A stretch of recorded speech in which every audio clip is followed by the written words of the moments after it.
It's the Bulls Podcast, episode 21. Hey, Chicago Bulls fans! It's time for your Bulls Podcast. Here are your hosts, Marcus Couch and Wyse Black.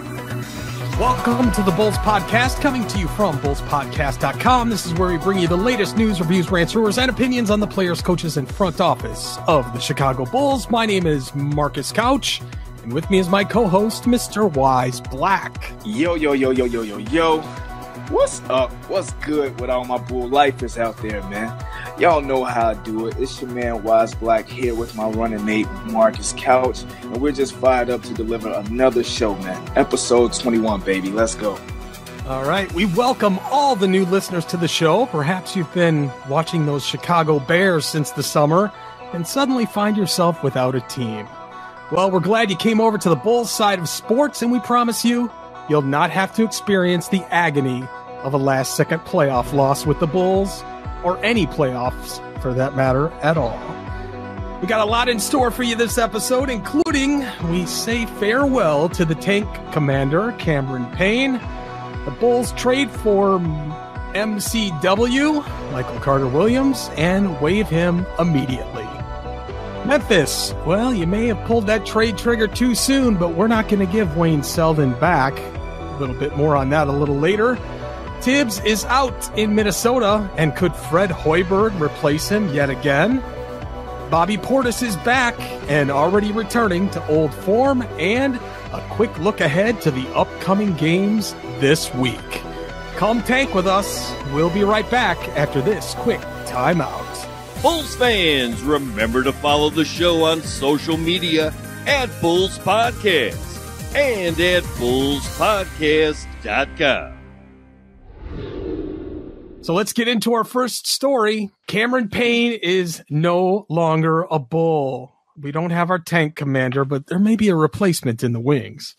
Last Thursday, the Bulls finally waived Cameron Payne, affectionately known on this show as the tank commander.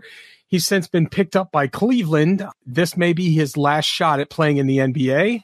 In his debut with the Cavs, Payne actually scored 10 points in 22 minutes off the bench, and that was last Tuesday. Payne, as you recall, was traded to the Bulls from Oklahoma City, along with Anthony Morrow and Joffrey Levine, King Joffrey as he was known, in exchange for Dougie McBuckets, Doug McDermott, and Taj Gibson, who the Thunder at the time thought would pair well with Carmelo Anthony and Russell Westbrook and the guys to compete against Golden State. So obviously this trade didn't work out well for either of those teams. Payne was actually the 14th pick in the 2015 NBA draft, and he's got an average of 5.8 points, 1.8 rebound, and 2.5 assists in 144 games played.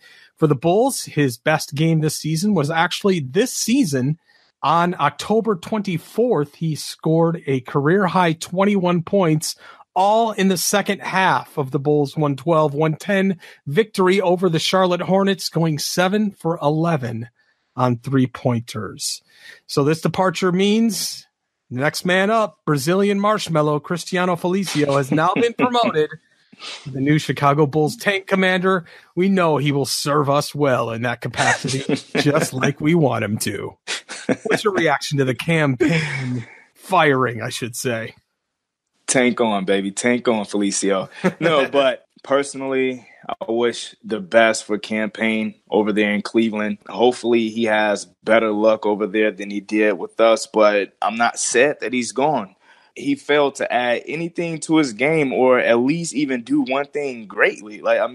His shooting was mediocre. He would have decent shooting nights here and there, but way too far apart. His defense never improved. His vision wasn't anything to brag about. He's the size of a point guard, but can't run the position, at least purely. So it sucks, but who can he blame but himself? But I do wish the best for him personally. It's just the fact that Campaign failed to add anything to his game that the Bulls could use. So he had to go.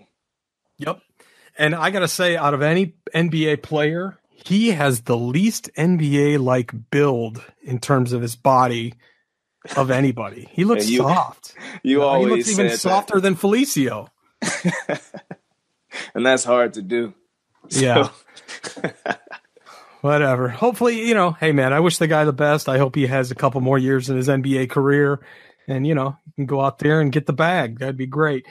All right. Next story. Memphis suffers a blow that makes them reconsider their recent trade of Wayne Selden. Last week, we broke the news that Justin Holiday was going to go to Memphis in a trade that brought Marshawn Brooks and Wayne Selden to the Bulls. Since the trade, Holiday actually has gone 1 for 10 in a Grizzlies jersey.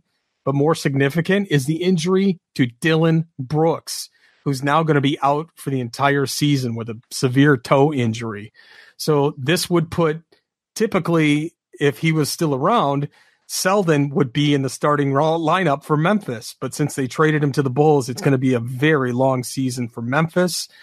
They had actually hoped that they would get a playoff run out of it, and it looks like they may not even make the playoffs now. So it looks like we got the better end out of that bargain. We've yet to see Selden play in a game for the Bulls, but it's pretty likely that we'll see him in the next few games. It's going to be interesting to see how he gels with the rest of the team, what kind of numbers he's capable of putting up. Anybody who's watched any Selden highlights on YouTube knows that this guy loves to dunk on opponents, so it should be really fun to watch him in a Bulls uniform. I went back and I watched his first interview as a Chicago Bull, and he was saying all the right things. He stated that he wanted to be an athletic guy, a creator, and a guy who can shoot, essentially. Although so far this year, he's shooting like 31% from deep, but I do see some good things in his game from highlights that I've watched. He has a pretty quick release. His vision does look nice from the small sample size that I've seen, just in terms of hitting the guys in the right spot when they're open. And he looks to be a pretty sneaky defender as well, hopping in the passing lanes. And I even saw him creep behind a couple of guys to poke the ball away in a few of the clips. So, yeah, I'm sure Memphis could use him right now. But sadly for them, hindsight is 20/20, right? The Bulls. You can't really predict when an injury is going to happen, right? Exactly. The Bulls will hopefully give this guy a shot out there on the floor, because it's not like we're going anywhere fast soon anyway, right? So they might as well just throw all of those guys out there and give them a shot. Why not? Yep, exactly. All right, we're going to take a quick break in the action, and we'll be right back to continue the show. Hey, podcast fans, I want to remind you, subscribe to the show. That's the easiest way that you can get the content that Wyse and I produce as soon as we release it.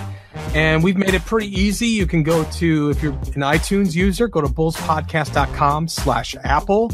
Stitcher is bullspodcast.com/Stitcher. Spotify is bullspodcast.com/Spotify. And make sure that you're following us also on social media. We're at bullspodcast.com/Twitter. Join our Facebook group, which is really starting to heat up. bullspodcast.com/Facebook is the link that you'll go to that'll take you right to Facebook. We're also on YouTube, bullspodcast.com/YouTube. Instagram is bullspodcast.com/Instagram, or we are just at Bulls Podcast anywhere you go. So be sure to check us out. All right, this one hit like a bomb. I couldn't believe it, or maybe I could. Minnesota fired Thibs. The Timber Bulls fired team president and coach Tom Thibodeau. How weird is that? They fired him actually after a really big win. And people like Karl Anthony Towns and Andrew Wiggins were kind of freaked out about it. They were notified via text message. So the Wolves appointed assistant coach Ryan Saunders, who's Flip Saunders' son, as the interim head coach. There are already rumors that Fred Hoiberg will be Thibs' replacement next season, which probably means Derrick Rose will be available for duty with another team next year. Hint, hint. Thibs probably already had his head on the chopping block due to the drama and dismay over the whole Jimmy Butler situation.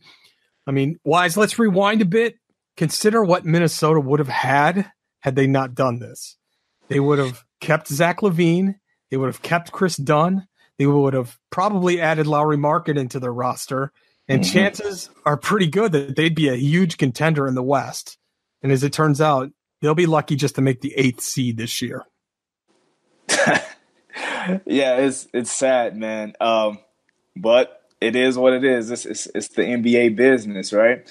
Yeah. But I really think it's as simple as the Timberwolves seeing the writing on the wall. Thibodeau just wasn't the right coach for these guys. I think his style of coaching may be kind of old school, and the T-Wolves front office just got fed up with it. I mean, I think they want a guy with fresh ideas and one who can utilize Andrew Wiggins better, because I think that's part of it as well. Andrew Wiggins' lack of development. You know, they paid that guy all of that money, and I feel like they brought Tom Thibodeau over there to try and get these guys to turn into that old Chicago Bulls team that he was trying to create, or at least bring that same kind of energy over to this Minnesota team, and he just failed to do so. And not to mention that they haven't been to the playoffs since 2004, and they hoped that Thibs would change that as well, but he clearly failed to.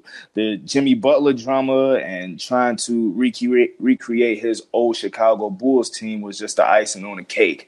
So I don't think not too many people should be surprised by this move. I think a lot of us forget that during his entire tenure with this Minnesota Timberwolves team, they never went to the playoffs. And I actually forgot about that for a second until I looked it up. But they legit haven't been to the playoffs since 2004.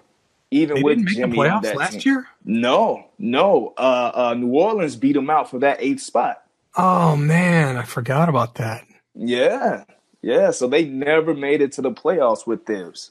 So it sucks for him, but hey, I mean, I do expect him to get another gig somewhere, but maybe not anytime soon, man. What gets me about this whole situation is Thibs has a relationship with a ton of players.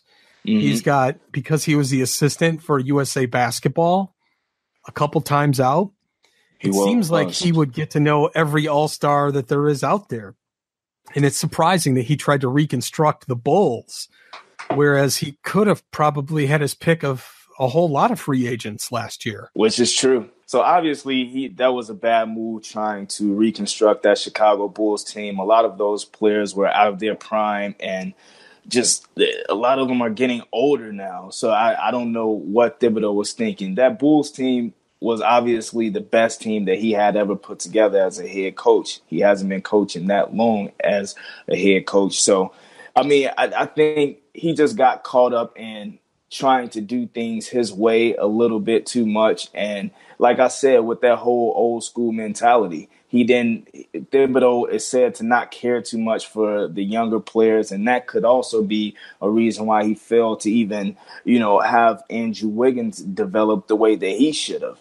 So, I mean, with this happening to Tom Thibodeau, and even like you just mentioned, like him not going out and, reaching out to some of these guys to come to the Timberwolves team, I mean, it just really boded badly for Tom Thibodeau. I don't know what happened, but he failed to put it all together. Yeah, man, I can understand. Sometimes you get a new job and you want to all of a sudden bring some people that maybe you were co-workers with over to your new place, right? I get it. Yeah. I understand. He wanted to work with players that knew he could work with, right? He wanted to make sure that it could turn out the way that he wanted to, and that guys would lead by example. Somebody like Jimmy, though, ugh. Jimmy wasn't the same guy that he was coaching in Chicago, sadly. No. Jimmy Butler that he knew was long gone. You got Jimmy the Diva. All right, let's move on here. Crazy eyes. Bobby Portis, he's back, and he looks like he never left.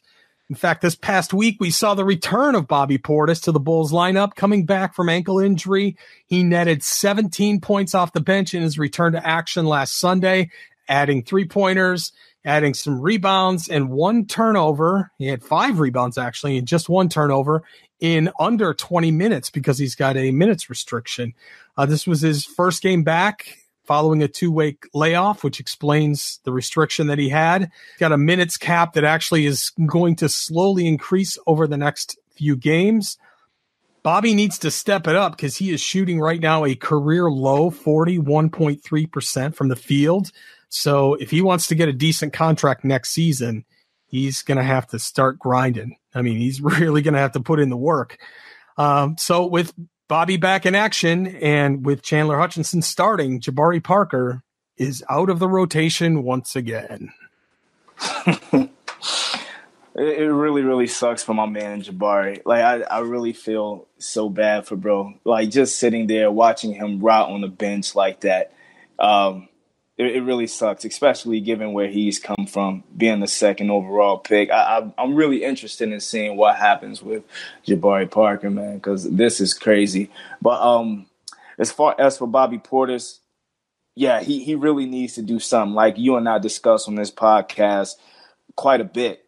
That injury has really stagnated him, if you ask me. I really think that it has really dropped his stock quite a bit. And anything short of coming out and having some monster stats off of the bench, like, I don't know, at least 16 points per game and up, and grabbing at least 7 boards, Bobby Portis will not get that contract that he desires. We may have some sort of thirsty team that might throw Bobby Portis more money than we can, or than the Bulls are willing to, but I still highly doubt that it'll be like upwards of $12 million or something like that. But given this injury that Bobby Portis has, I highly doubt that the Bulls are going to give him what he's asking for. I could really see them being cheap and trying to lowball him. And if he doesn't want to accept that contract, then they'll tell him, we'll see you later.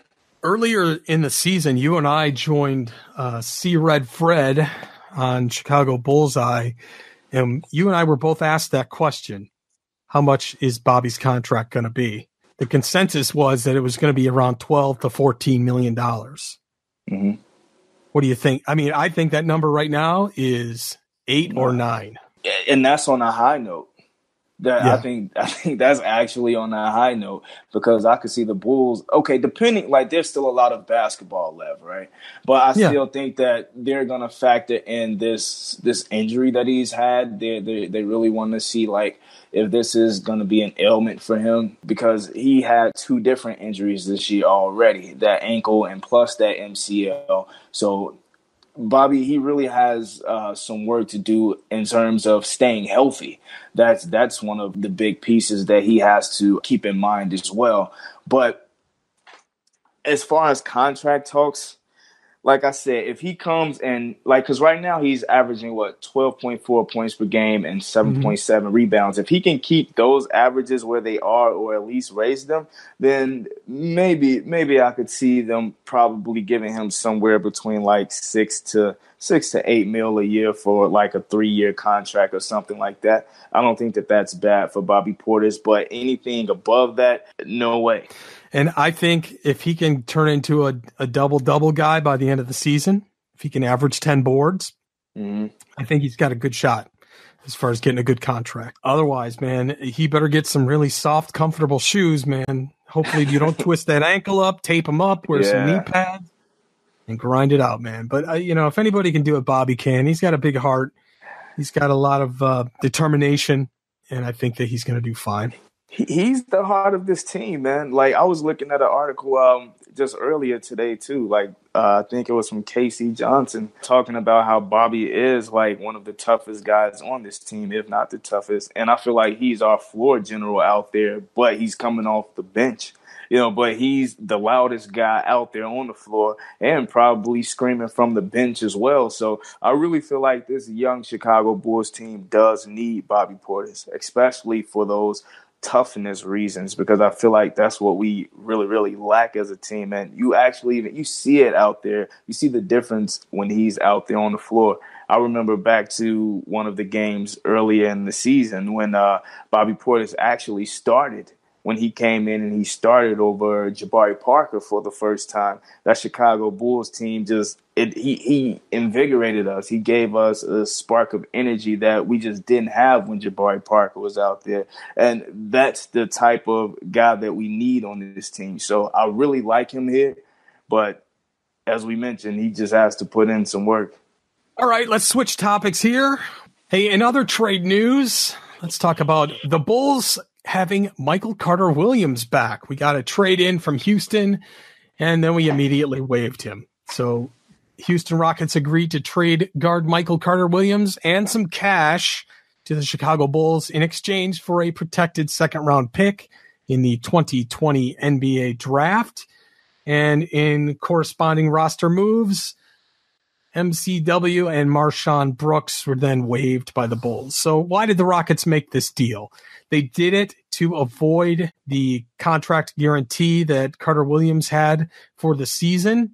It literally went down to the wire. So they must have been just frantically making phone calls to any team in the league that they could to see what kind of garbage they could get in return. Houston would have to guarantee the remaining money on his deal, and they decided not to. Boy, I would have tried to throw in Felicio in there too, but Carter Williams averaged 4.3 points, 1.3 assists in 16 different games with the Rockets. He began the season as part of the rotation, but he has sat the last 13 out of 14 games. As far as the draft pick that we gave up, it is very highly unlikely that the draft pick will amount to anything because it's heavily protected, and the deal is likely structured just to be a straight cash dump on the Rockets' part. The Bulls get some cash for taking a hit on their cap while never actually having to pay out any money. So while the Rockets avoid paying Michael Carter-Williams, they also avoid luxury tax room. So probably a good move on the Rockets' part. Yeah, very savvy move by the Houston Rockets. They removed dead weight, or at least a portion of it, I should say, from their team to possibly add a contributing player to try and help them into the playoffs. As for the Bulls, this move is no surprise to anyone who follows this team. With a move like this, Mr. Cash Considerations Jordan Bell has to come to mind. Of course, it's a much lower pick than where Bell was taken, but you can't help but to have a bit of deja vu by this move. I think it's a classic Chicago front office move, and Daryl Morey and those guys knew exactly who to turn to for this kind of transaction. Yep, that's right. Where do you think MCW is going to end up? I bet he goes to the Cavs next. They seem to want our garbage. Exactly, right? Yeah, the Cavs do seem very interesting. Come on, got Luol Deng. Players, yeah. They got Derrick Rose. The Cavs? Yeah, they signed Luol Deng when the Wolves got Luol. No, they do now, but he went to Cleveland, didn't he? He did. You're right. You're so right. He did go to Cleveland for a second. You're right. Mm-hmm. Him, David Nwaba, D Rose. Yep. Hey, I don't know what Cleveland is on, or maybe you know what? Maybe they're trying to grab Campaign so they can get that number one spot in the draft. They took out number one tank commander, dog. Maybe they're trying to lure Thibs to go coach the Cavs with all the old Bulls guys. Yeah, apparently they didn't learn from Minnesota. No. All right, let's talk about some of the games that we got coming up this week. And we kick it off with tonight's game, which is going to be Wednesday, January 9th against the Portland Trail Blazers. They are 22-16 as of the time of this recording. Could be one of the games that we take. I don't know. Damian Lillard's been on a bit of a bad streak. What's the guy's name? Jokic or whatever? Jokic? Nurkic, yeah. He has been doing pretty good, so it'd be interesting to see exactly what he does in the game. They're playing a back-to-back, and we got a couple days rest here, so might have a shot at this one. Who knows? Then it looks like Friday's game is going to be killer. It's going to be the Golden State Warriors, who are 25-13 as of the time of this recording. Klay Thompson just came off a monster game where he had, I think, 40 points and only dribbled the ball 4 times. So crazy. Going to be some good ones. We got a Saturday game, so we got some back-to-back West Coast games here. Saturday's going to be against the Utah Jazz, who are at 500 right now in terms of their record. That's going to be an interesting one as well. And then Tuesday, January 15th, the Los Angeles Lakers minus LeBron, which is not probably expected to play. We may have a shot, actually, against winning against the Lakers. They are 2-5 since LeBron's injury on Christmas Day. The word is that LeBron is not going to be flying with them to their game on Friday. He's been deemed that he's got a sports hernia. So it may not just be the hamstring type of thing that was initially portrayed. I would have loved to go to this game since I'm on the West Coast and near LA, but I looked at the ticket cost, $98 for a ticket in the 300 seating level. Come on, people. Jeez. This ticket was $35 a year ago, but the LeBron effect. Yeah, they signed Queen James and just raised the ticket price through the roof. One thing worth noting is I wish this were to happen with the Bulls in terms of Golden State. We're just going to miss the return of DeMarcus Cousins, and he's going to be another week out. He's on track to return January 18th against the Clippers. He's going to make his way back from his torn Achilles injury that he suffered last season while playing with New Orleans. So what do you think? What's our odds in these 4 games? In these 4 games, as you mentioned, the only one I could see us squeaking out maybe is versus LA. Or not even squeaking out. I can actually see that being a pretty competitive game. I think that Zach LaVine, Wendell Carter Jr., Chris Dunn, Laurie, I think that they'll all match up pretty well against that young Lakers squad, especially without a LeBron James. If LeBron were there, then I would say it would be an 0-4 road trip. Yeah. But I think that they can maybe squeak out a game there. But even against, you were mentioning the Portland Trailblazers in this game tonight, CJ and Dame always seem to get off against us. Like, I don't know why, but I could see this being one of those games where Damian Lillard catches fire. Like, this is where he'll get his mojo back versus the Bulls. Like, and they're at home too. So I don't know. I really don't see this panning out too well for the Chicago Bulls. And even after playing the Lakers, they go to Denver. They're going to play the Denver Nuggets, and that team is a monster team as well. So I actually could see it being an 0-5 road trip for these guys. I mean, that's pretty good for all of us. Like, we want this team to tank, might as well at this point. So bring the L's on, baby. Yeah, I was here. I'm of this mindset. I think we should go one or two ways. What if we just started playing like gangbusters and won a ton of games, maybe just barely missing the playoffs? Or, because I look at that and go, yeah, that at least we can prove that we can turn things around quickly, and it would lure a nice free agent into town, other than just going to a team with a bunch of losers. Or we just completely tank and get either Zion Williamson or RJ Barrett.